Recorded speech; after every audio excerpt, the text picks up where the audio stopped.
नमस्कार. रामकृष्ण हरी. मी वैद्य सौ गौरी मयुरेश कुलकर्णी. व्यवसायाने वैद्य आहे, आयुर्वेदाचार्य आहे. त्याचबरोबर मी आरोग्याचं समुपदेशन करते. डिप्लोमा इन काउन्सिलिंग झालेली आहे आणि लाईफ स्किल्स ट्रेनर म्हणून काम करते. मी कीर्तन प्रवचन काही बॅकग्राऊंड नाही आहे, पण या लॉकडाऊनच्या दरम्यान सगळ्यात छान काय झालं असेल तर आमच्या इकडे पहिला अनलॉक जेव्हा फर्स्ट झाला तेव्हा आमच्या बाजूलाच गणपतीचं मंदिर आहे आणि दरवर्षी तिकडे नित्यनेमाने कीर्तन सेवा असतेच. तर त्या वेळेला अचानकपणे असं लक्षात आलं की ते जे कीर्तनकार बुवा येणार होते ते ऐन वेळा येऊ शकणार नाही आहेत असा निरोप आला त्यांचा. आता तिथल्या जे मंडळी आहेत तर त्यांना ते म्हणजे माझी आणि त्यांची ओळख होती आणि त्यांना माहिती होतं की थोडंफार मी व्याख्यान वगैरे देते. म्हणजे आरोग्य, सण, व्रतवैकल्य आणि आपली संस्कृती हे कसं एकमेकांशी जोडलं गेलेलं आहे यावरती थोडंफार मी प्रवचन किंवा म्हणजे व्याख्यान असं देत असते. तर मला म्हणाले 15 दिवस आहेत आपल्याकडे आणि आमची अशी इच्छा आहे की तुम्ही कीर्तन करावं. तुम्ही करू शकता. म्हणजे याच्या आधी मी कधीच केलं नव्हतं, पण त्या कीर्तनकार जे आहेत त्यांचं नाव मी आवर्जून घेईन, श्री नंदकुमार कर्वे. तर त्यांनी मला मार्गदर्शन केलं आणि 15 दिवसात मी माघी गणेश जयंतीचं कीर्तन केलं.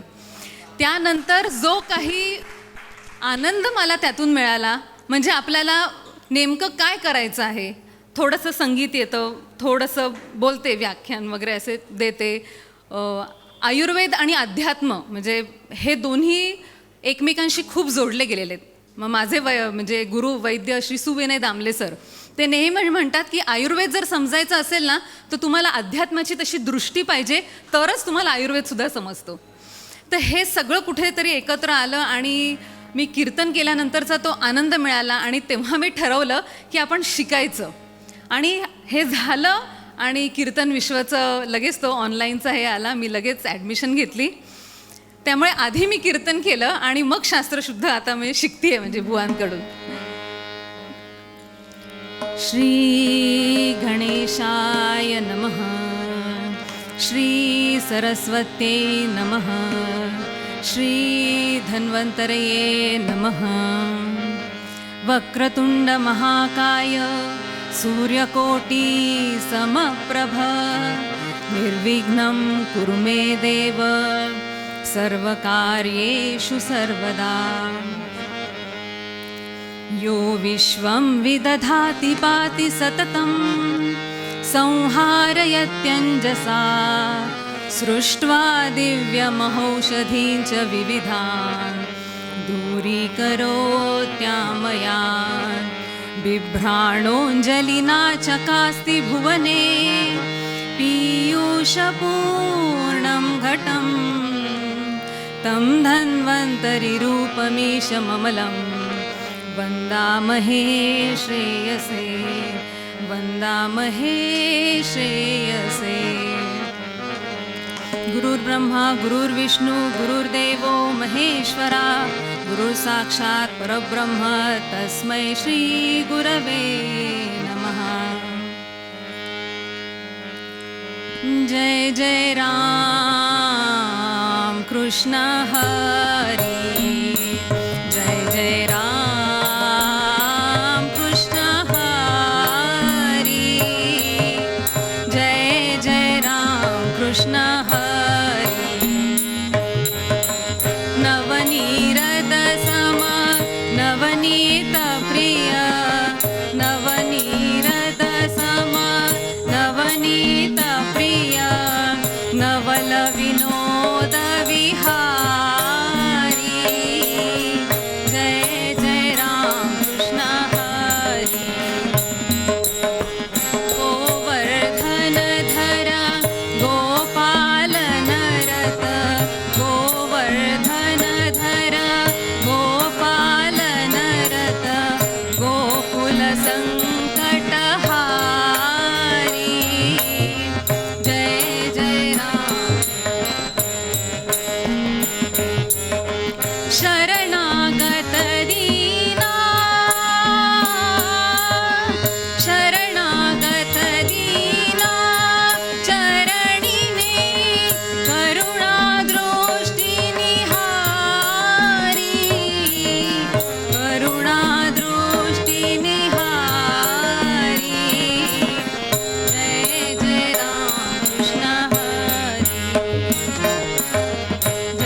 भवन मनाला लाग,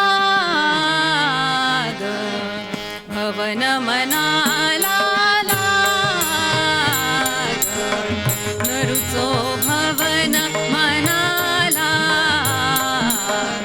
नरुचो भवन मनाला, भवन मनाला लाग.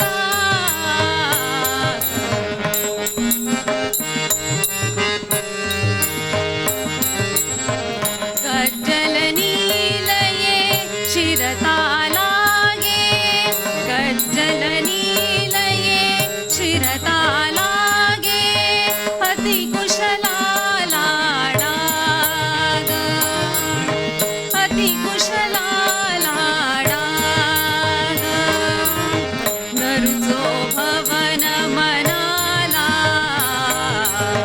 नरुचो भवन मनाला, भवन मनाला.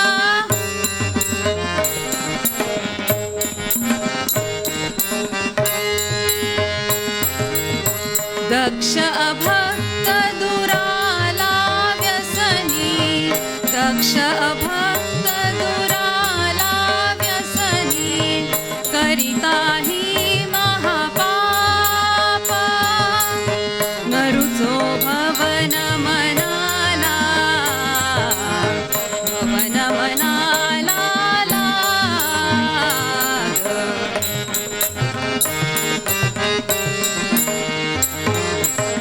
भवभक्ता ते षड्रिपुभीति, भवभक्ता ते षड्रिपुभीति, सा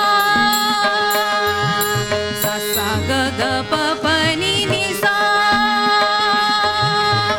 भवभक्ता ते षड्रिपुभीति, जेवी मयूरानाग,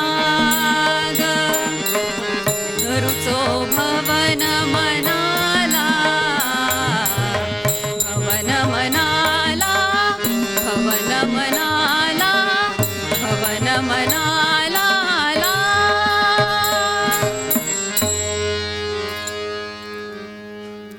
निरूपणासाठी हे जे पद घेतलेलं आहे हे आर्यापती मोरोपंतांचं पद आहे. म्हणजे पंत वाङ्मयातले श्रेष्ठ कवी श्री मोरोपंत रामचंद्र पराडकर यांचं हे पद घेतलेलं आहे. आपल्याला सगळ्यांना माहिती आहे की मोरोपंतांचं काम इतकं म्हणजे त्यांची पदं म्हणजे शब्द चमत्कृतीचा खेळ. काय शब्दांमध्ये सामर्थ्य, काय ते जादू. आणि आज जो आपण हे जे पद घेतलेलं आहे याच्यामध्ये सुद्धा आपल्याला ती जादू बघायला मिळणार आहे. बरं, मोरोपंतांचं उपास्य दैवत म्हणजे प्रभू श्री राम. आणि मोरोपंतांनी एकूण 108 प्रकारची रामायणं रचलेली आहेत. त्यातली 90च्या वर रामायणं आजही उपलब्ध आहेत. उदाहरण द्यायचं झालं तर निरोष्ठ रामायण. निरोष्ठ रामायणामध्ये मोरोपंतांनी कोणतेही ओष्ठ्य व्यंजनांचा वापर केलेला नाही आहे. प फ ब भ म ही ओष्ठ्य व्यंजनं झाली. आणि ह्या कोणत्याही व्यंजनांचा वापर न करता त्यांनी निरोष्ठ रामायण केलं आहे. आता रामायणामधलं प्रमुख चरित्र राम म्हणजे म्हणजे ओष्ठ्य व्यंजन आलं, परंतु त्यांनी त्यात इतकी सुंदर विशेषणं वापरलेली आहेत. उदाहरणार्थ कौसल्यानंदन, दशरथसूत अशा विशेषणांचा वापर करून त्यांनी ते निरोष्ठ रामायण केलेलं आहे. तर अशा श्रेष्ठ मोरोपंत म्हणजे आर्यापती मोरोपंतांचं पद आपण आज निरूपणासाठी घेतलेलं आहे. आणि जसं मी म्हटले तो शब्द चमत्कृतीचा खेळ जो आहे तो ह्या पदामध्ये सुद्धा आहे. ह्या पदामध्ये ते मनाला उपदेश करतायत की हे मना, तुला जीवनामध्ये जर ऐश्वर्य, समृद्धी ह्या सगळ्या गोष्टी हव्या असतील ना, तर 2 गोष्टींचं तुला पालन करणं गरजेचं आहे. कोणत्या आहेत बरं त्या 2 गोष्टी? भव नमनाला लाग. दुसरी कोणती गोष्ट? भव नमनाला लाग. आता शब्द तेच आहेत पण अर्थ वेगळे आहेत, कारण ते मोरोपंत आहेत. भव नमनाला लाग, इथे भवचा अर्थ आहे शंकर, भगवान शंकर. की तुला जर जीवनामध्ये ऐश्वर्य, समृद्धी ह्या सगळ्या गोष्टी हव्या असतील तर तुला शंकरांचं नमन करायचं आहे, त्यांची उपासना करायची आहे. म्हणून भव नमनाला लाग. आणि दुसरं भव म्हणजे आपल्याला सगळ्यांना माहिती आहे, भवताप, भवसागर. म्हणजे इथे भव म्हणजे संसार. भव न मनाला लाग म्हणजे तुला संसारात किंवा संसार पाशातून मुक्त व्हायचं असेल तर तू त्याच्यातून मन काढून घे, न मनाला लाग. आता या दोन्ही गोष्टी तुला हव्या असतील, हे म्हणा भव न मनाला लाग आणि भव न मनाला लाग, तर असं सहजासहजी नाही. त्याच्यासाठी तुला एक पथ्य पाळावं लागणार आहे. आता पथ्य आपल्याला सगळ्यांना माहिती आहे की आपण डॉक्टरांकडे, वैद्यांकडे जातो तेव्हा ते काही पथ्य लिहून देतात की अमुक अमुक. आता उदाहरण द्यायचं झालं तर श्वासविकार, या मागच्या 1.5 वर्षांमध्ये कोरोनामध्ये आपल्याला सगळ्यांना माहिती आहे. प्राणायाम, नियमितपणे व्यायाम, चांगला आहार सांगतात लिहून की प्राणायाम अवश्य करायचं, हे पथ्य आहे. वैद्य औषधं देतात, नुसतं पथ्यावर चालत नाही बरं का, औषधं देतात. त्याचबरोबरीने तुम्ही जर ते पथ्य पाळलं तर तुमचं आरोग्य चांगलं राहणार आहे. त्याच्यामुळे औषधांचंही तेवढंच महत्त्व आहे, औषधांबरोबर पथ्यपालन तेवढंच महत्त्वाचं आहे. त्याच्यामुळे ही पथ्य कल्पना आपण लक्षात घ्यायला हवी, ते अतिशय महत्त्वाचं आहे. ह्याचप्रमाणे हे म्हणा, हे जर 2 उपदेश तू जर फॉलो करणार असशील तर त्यासाठी तुला एक पथ्य पाळणं फार गरजेचं आहे. आणि ते पथ्य कोणतं आहे? न रुचो भव न मनाला. म्हणजे हे मना, न रुचो म्हणजे आवडू देऊ नकोस. हे मना, तू भवनाला आवडू देऊ नकोस. आता भवन म्हणजे काय? इथे भवन म्हणजे शब्दार्थ आपण बघितलं तर भवन म्हणजे घर. हे मना, तू घराला आवडू देऊ नकोस. अरे बापरे, आली की नाही पंचायत? मी एवढं कर्ज काढलंय, EMI चालू आहेत, एवढ्याल्या सगळं गोष्टी, म्हणजे जी काही घरघर चालू आहे, मरमर चालू आहे, रोजचं जे चालू आहे मुंबईमध्ये. आज मुंबई पुण्यासारख्या ठिकाणी 1 BHK आणि 2 BHK असणं म्हणजे आपण अभिमान बाळगतो की 1 BHK फ्लॅट आहे मुंबईमध्ये माझा. हे सगळं असून सुद्धा तुम्ही म्हणताय घर आवडू देऊ नका, कसं शक्य आहे? हे आयुष्याची जी काही ते रहाटगाडं चाललं आहे, मरमर चालली आहे, हे केवळ त्याच्यासाठीच तर चाललं आहे. मग असं कसं बरं म्हणतायत ते की आवडू देऊ नकोस? एक उदाहरण देते मी, अगदी रिसेंटली उदाहरण आहे. आमच्या घराच्या खाली एक मुलगा आहे आणि ते स्थळं बघण्याचा कार्यक्रम चालू आहे सध्या. अगदी रुटीन त्यांचं चालू आहे की रोज एक गाडी येते, कोणीतरी मुलगी येते, ते सगळं रोजचं रोज मी पाहते. रोज तो वैतागलेला असतो, रोज काही ना काहीतरी येऊन सांगतो. काय सांगू तुला ताई, ती मुलगी आली आणि पहिला म्हणजे पूर्वीचे चहा बघण्याचा आणि पोह्याचा कार्यक्रम, पण आता त्याचं स्वरूप थोडं बदललं आहे. आता ते दोघं एकटे काहीतरी बाहेर जातात, बोलतात. त्या दोघांमध्ये जर व्यवस्थित सगळं झालं तर पुढे जायचं, तर मग फॅमिली मग आत येते, त्याशिवाय नाही. गेला मुलगी बघायला, मुलीने पहिल्यांदाच प्रश्न विचारला, बाकी मला काही सांगू नकोस, घर तुझ्या नावाने आहे का? ते जर हो असेल तरच आय एम इंटरेस्टेड, नाहीतर मला पुढे जाण्यात काहीही हे नाही आहे. घर आहे का तुझं?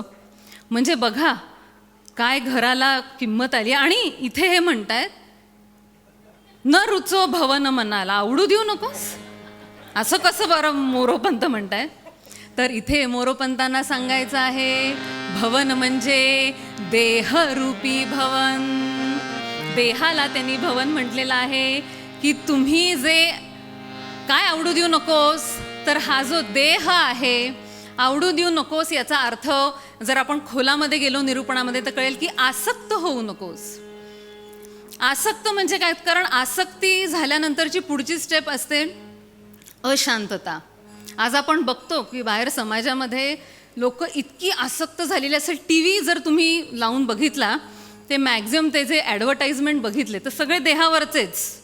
जे काही कॉस्मेटिक हे ते जे सगळं आहे हे सगळं देहासाठीच. देहाची एवढी काळजी करण्यापेक्षा देहाच्या आत जो बसलेला आहे त्याची काळजी नको का घ्यायला? आयुर्वेदामध्ये स्वस्थची अगदी क्लिअर कट परिभाषा दिलेली आहे. समदोष समाग्निश्च समधातू मलक्रिय प्रसन्न आत्मा इंद्रिय मन स्वस्थ इत्य अभिधीयते. दोष, धातू, मल हे सगळे सम, म्हणजे हे सगळ्या शारीरिक गोष्टी झाल्या, सम असल्या पाहिजेत. पण दुसऱ्या ओळीमध्ये नेमकं गमक आहे, प्रसन्न आत्मा इंद्रिय मन.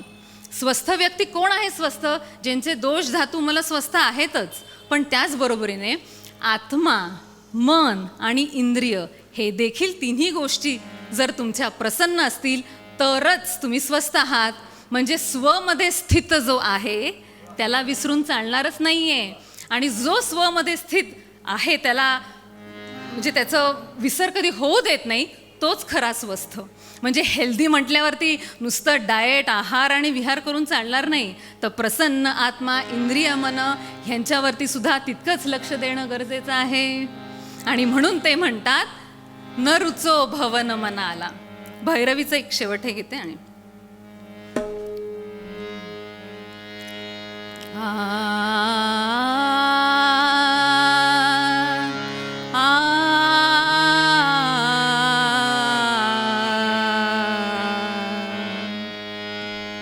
भवन मनाला लाग,